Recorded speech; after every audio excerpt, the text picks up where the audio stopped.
Helo, shwmai. Dwi ddim wedi dod mas yn arbennig i gael ffosiliau. Dwi wedi dod mas jyst i fynd ar cwn y mag. Ond gan bod fi'n neud hynny mewn ardal ble mae ffosiliau, o'n i'n meddwl bys ni'n recordio fideo jyst rhag gofyn i fi ffeindio rhywbeth. So, falle newch chi weld hwn ar y sianel, falle newch chi ddim, ond gewn ni weld. Ond fi yma yn tip glo Aberbargod, fel chi'n gweld y tu ôl i fi, gobeithio. Fanna, mae yna dip glo, mae yna lot o olion y diwydiant glo yn yr ardal, ond dyma tip glo mwyaf yn Ne Cymru. Felly mae yna lot i chwilio drwyddyn nhw. Bod yna lot o ffosiliau yma, maen nhw'n anodd i ffeindio weithiau, achos maen nhw'r un lliw ar sial maen nhw ynddi. So, gewn ni weld os ydw i'n ffeindio rhywbeth. Os ydw i yn, na i ffilmo fe. Dyma'r fath o beth sy'n yma gan fwyaf. Dyma garreg haearn. Dwi heb ffeindio ffosiliau yn y stwff yma o leo, ond dwi wedi clywed bod rai pobl wedi, felly falle bod fi'n werth edrych ar rai yna, hyd yn oed os nag yw i wedi cael lot o lwc gyda nhw. Ond gan fwyaf, dan y sial fel un sy'n yma, mae'r rhan fwyaf o'n nhw yn gymarol bach fel un, ond chi byth yn gwybod os fydd ffosiliau ynddyn nhw, felly mae'n werth edrych. A dyma fe, y ffosil cyntaf heddi, a dyma'r fath o beth i chi'n ffeindio yma. Dwi ddim yn edrych fel bod lot yn digwydd ar y ddan o'r garreg yma, ond os edrychwch chi'n agos, dewch chi weld y patrwm hwn. Dyna rysgil rhyw fath o goeden o'r cyfnod carbonifferaidd, sef rhwng 300 a 350 miliwn o flynyddoedd oed. Felly mae hwn, fel bob ffosil wrth gwrs, yn hen iawn. A sy'n mae hwnna'n ffosil, dyna moli y rast. Ac mae'n apus i fod yma fel ych chi'n gweld. Os ydych chi dod i rywle fel hyn yn Aberbargod i chwilio am ffosiliau, mae'n werth edrych yn ochrau'r ffosydd fel hyn. Achos, a hefyd wrth gwrs, mae'n bwysig bod yn barod i droi cerrig i weld os oes ffosiliau ar nhw.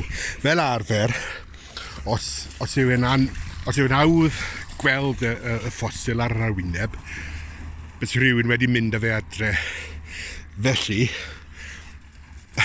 sori, mae'n boli'n rhedeg o gwmpas fyna, ond fel arfer, mae'n werth troi cerrig achos bydd lot mwy o ffosiliau i'w ffeindio ar ochr anweladwy y cerrig. Felly, dyna beth ddylech chi wneud os ydych chi eisiau ffeindio ffosiliau yma. Dyma ddan bach arall o'r ysgil cod, ond os edrychwch chi ar ochr arall, mae'n edrych ychydig yn aniben ac mae'n anodd gweld ar y camera. Ond mae yna lot o ddarnau bach o blanhigion fan hyn. Gobeithio bod chi'n gallu gweld nhw ar y camera. A mor grig hefyd, wrth gwrs. Gret. Y tro diwetha i fi ddod yma, roedd y ffos yma yn sych. Felly, yn amlwg, mae'n dibynnu ar y tywydd a'r amodau cyffredinol yn yr ardal. Faint o ffosiliau bys chi'n gallu ffeindio. Tro diwetha o'n i yma, o'n i'n ffeindio lot o ffosiliau ar waelod y ffos yma. Wrth gwrs, nawr, does dim modd wneud hynny heb gael ymlychu, felly dwi'n mynd i wneud hynny. Mae Sandy y ci wedi cyffroi o weld o'n llaw i. Mae'n meddwl taw tegan yw e. Nag y tegan yw e, boi. A mori eto. Ond, dwi'n codi hwn achos yn gallu dangos i chi bod hwn yn gymarol hawdd i dorri fe yn ddarnau a llaw. Torres i chydig gormod fyna, ond o dorri fe yn heina, allan ewch chi weld ffosiliau ar y tu fewn, a does dim angen offer chwaith. Y tro diwetha i fi ddod yma, oedd y lle yna'n sych hefyd, felly yn amlwg mae pethau wedi newid o fewn cwpl o wythnosau. ond mae'r cwn yn mwyhau mynd i mewn i dŵr beth bynnag, felly yn dal yn werth ddod yma. Ond ie, mae'n edrych yn wahanol ar ôl chydig o law. Fel ych chi'n gweld ar y clawdd yma, mae hwn bron i gyd yn sial. Ac fi'n siŵr bod yna lot o ffosiliau yn y sial yna. Felly gobeithio newch chi weld bod yna lot o leoedd yr ffosydd a'r cloddiau yma yn llawn cerrig ffosiliaeth eraidd ac efallai yn llawn ffosiliau. Ond mae rhaid i chi fod y barod i chwilio amdanyn nhw. Dyma rhywbeth arall ydych chi'n siŵr o ddod ar ei draws os chi'n dod yma, sef glo. Wrth gwrs, tip glo yw hwn. Mae'n ddigon rwydd gweld taw glo yw achos mae'n sgleiniog. Cymarwch hwnna a darn bach o sial yma. So, dyma'r glo, dyma'r sial. Gobeithio ydych chi'n gweld ar y... O, nage. Na lo hefyd. Oce, dyma darn bach o sial. Gobeithio ydych chi'n gweld bod y glo yn eitha sgleiniog a dyw'r sial ddim. Ond, o droi y darn bach o sial yna, be dwi wedi ffeindio? Ond ffosil. Felly, dyna ni. Dwi'n siŵr beth yw, dyw ddim yn amlwg iawn, ond gobeithio, ych weld fyna. Just erbyn fe, wyn fyna.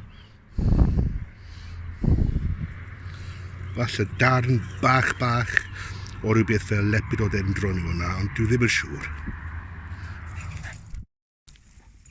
Nag ydym ond yn y sial mae'r ffosiliau yma, mae darn o dywodfaen fan hyn hefyd, ac os ydw i'n codi hwn, ych weld hwnna, risgl cod eto.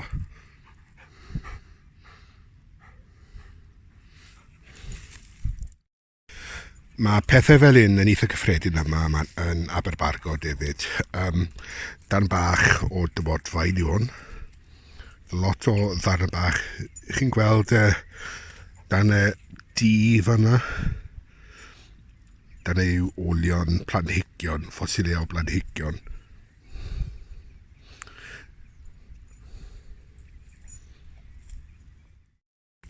Dyma rhywbeth arall sy'n eitha cyffredin yma. Felly, byddwch yn ofalus wrth droi cerrig. Wel, dwi ddim wedi bod yn llwyddiannus iawn o ran ffeindio ffosiliau yma heddi, ond nag yna oedd prif bwynt yr ymweliad heddi. Ac mae'r cwn wedi cael wyl, a mae'n dal i redeg o gwmpas, twpsod, felly mae heddi wedi bod yn trip llwyddiannus i ni ffeindio ddim lot o ffosiliau. Beth na i wi'n meddwl, ar ddiwedd y fideo yma, na i roi cwpl o luniau, mwy na chwpl gobeithio, i ddangos ffosiliau wedi ffeindio yma o'r blaen.